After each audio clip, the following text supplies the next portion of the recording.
बिस्मिल्लाहिर्रहमानिर्रहीम अल्लाहुम्मा सल्लि अला मुहम्मदिन कमा तुहिब्बु व तर्दल्लाहु। अस्सलाम वालेकुम। तो आज एक बहुत ही मज़ेदार और लाजवाब सी रेसिपी आपके साथ शेयर करने लगी हूँ। इतनी मज़ेदार है कि आप चिकन बीफ मटन भूल जाएंगे जब ये बनाएंगे। तो बहुत ही मज़ेदार से ये बनती है और बहुत ही आसान से तरीके के साथ बनाऊँगी। मुकम्मल रेसिपी आपके साथ शेयर करूँगी। तो चलते हैं रेसिपी की तरफ और बनाना स्टार्ट करते हैं। यहाँ मेरे पास आलू हैं 8 से 10 और 6 मेरे पास हैं अंडे। मैंने इनको बॉईल कर लिया है। इनको मैंने अच्छे से धो के प्रेशर कुकर में डाल दिया था, दोनों चीज़ों को इकट्ठा ही, और इनको 10 मिनट में मैंने बॉईल किया। तो ये माशाल्लाह दोनों चीज़ें बहुत अच्छे से बॉईल हो चुकी हैं। तो मैंने इनको थोड़ा सा ठंडा किया। ठंडा करने के बाद मैं अब इनके छिलके उतार लूँगी।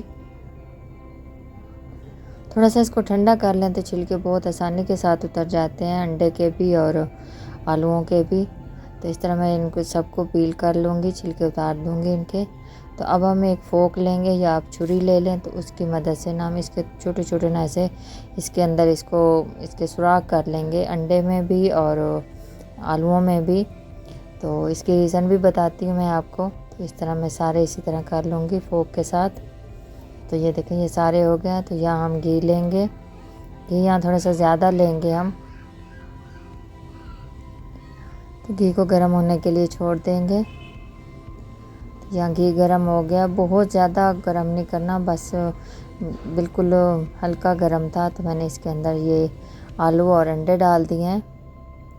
देखिए एक एक करके मैंने सारे इसके अंदर डाल दिए हैं।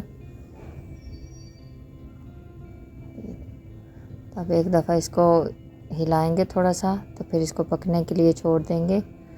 बहुत ज़्यादा इसके अंदर चम्मच नहीं हिलाएंगे।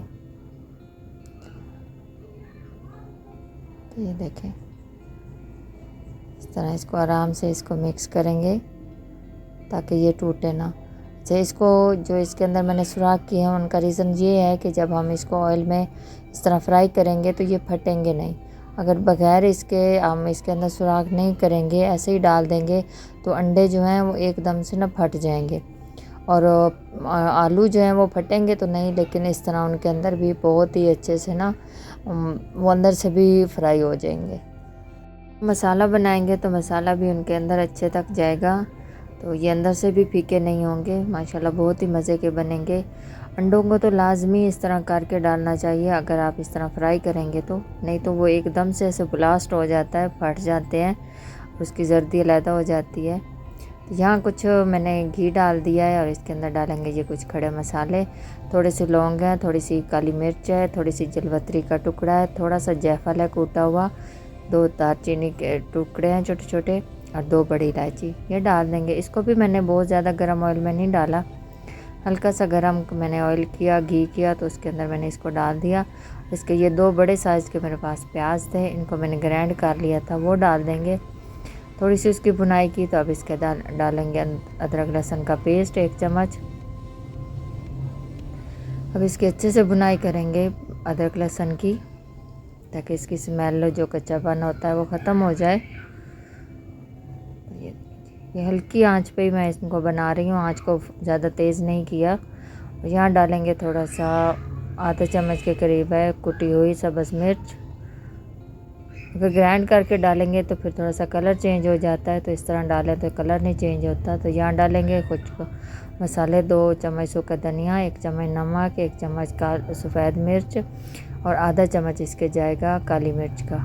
बस यही मसाले इसके अंदर जाएंगे। अगर आपको ज़रूरत हो ज़्यादा स्पाइसी खाने की तो आप इसके ऊपर गरम मसाला डाल सकते हैं। मैंने पहले जायफल, जलवतरी और वो बाकी सारी चीज़ें खड़े मसालों में डाल दी हैं, तो मैं पिसा हुआ गरम मसाला नहीं डालूँगी क्योंकि मेरे लिए ये इतना मसाला काफ़ी है। तो यहाँ 1 कटोरी मेरे पास दही है। मसालों की भुनाई हो गई है तो ये हम दही डाल देंगे। अब दही को इसके अंदर पकाएंगे अच्छे से ताकि दही का पानी खुश्क हो जाए और ये एक बहुत ही मज़ेदार सी ग्रेवी हमारी बन जाए। आप इसको वाइट ग्रेवी भी कह सकते हैं आलू अंडे की, और आलू अंडे का कोरमा भी कह सकते हैं। ये देखिए ऑयल सेपरेट हो गया, तो जो हमने आलू और अंडों को फ्राई करके रखा था वो डाल देंगे इसके अंदर। इसको बस मिक्स करेंगे इसके साथ, ग्रेवी के साथ। ये देखिए इस तरह थोड़ा सा मिक्स करके तो इसको हम छोड़ देंगे।